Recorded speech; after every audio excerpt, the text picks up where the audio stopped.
मेरे को लगता है कि ये अपने मंत्रियों और विधायकों के लिए बनवा रहे हैं। मतलब आप लोगों ने तो बोला था इसको ढहा देना चाहिए, तो इसका विरोध करेंगे आप? अब देखिए हमारी पार्टी तय करेगी इसमें और क्या निर्णय लेना है। भारतीय जनता पार्टी में गुटबाजी भारी हावी है।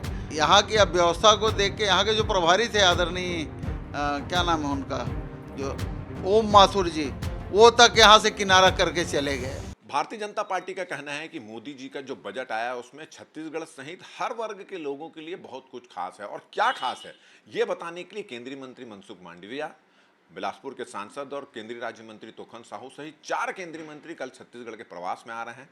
वो बुद्धिजीवियों से चर्चा करेंगे, प्रेस कॉन्फ्रेंस लेंगे, विभिन्न संगठनों के पदाधिकारियों से मिलेंगे और ये बताएंगे कि उनके लिए मोदी जी ने बजट में क्या क्या किया।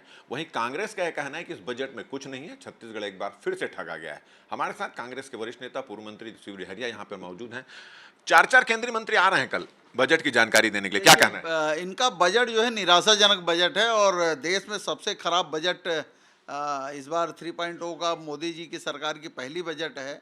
इसमें कुछ गरीबों के लिए दिखता नहीं। आप पहले देख लीजिए मनरेगा, जो हर ग्रामीण क्षेत्र में हर गांव में रोजगार लोगों को कहीं मिलता है तो मनरेगा से मिलता है, उसका कहीं कोई अता पता नहीं है। मनरेगा का ऐसी कोई व्यवस्था नहीं है। मेरे को लगता है कि ये अपने मंत्रियों और विधायकों के लिए बनवा रहे हैं और भारतीय जनता पार्टी अनावश्यक चीज़ों को ज़्यादा लेकर इस तरह का काम करती है। तो बनाना है तो बनाए, लेकिन उसमें चलने वाले कोई नहीं मिलेंगे।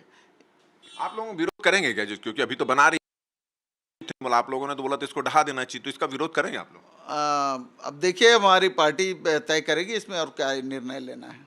चलिए, एक चीज और है कि अभी मंत्रिमंडल का विस्तार तो ये नगरीय निकाय चुनाव तक टाल दिए हैं इन लोग, वजह आप बताएंगे इसके बारे में।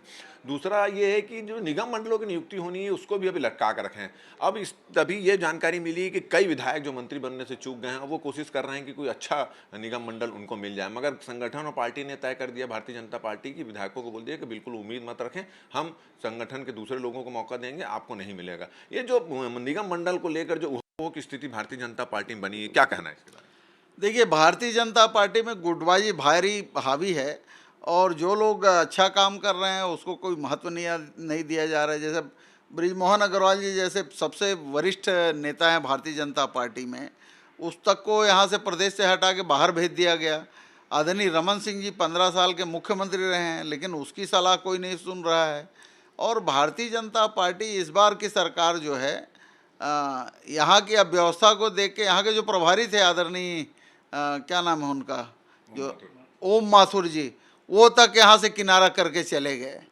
तो आज भारतीय जनता पार्टी में भारी गुटबाजी हावी है, इसलिए आज न किसी भी निर्णय को लेने में ये सक्षम नहीं है और हर बार दिल्ली जाके रिमोट कंट्रोल से वहाँ से चलते हैं, इसलिए ये दिक्कतें हो रही है। और 6 महीने में ये सरकार अलोकतांत्रिक सरकार बन गई है और लोगों की नज़रों से गिरना शुरू हो गया है। एक आखिरी सवाल ये है कि आरएसएस से बैन हटा लिया गया है। जबलपुर का एक मामला था, इंदौर बेंच ने ये फैसला सुनाया है और जो याचिकाकर्ता थे उनका ये कहना है कि 50 साल बाद ये फैसला आया, 50 साल बाद बैन हटाया, केंद्र में कई सरकार आई गई, 50 साल बाद हटा, क्या कहना?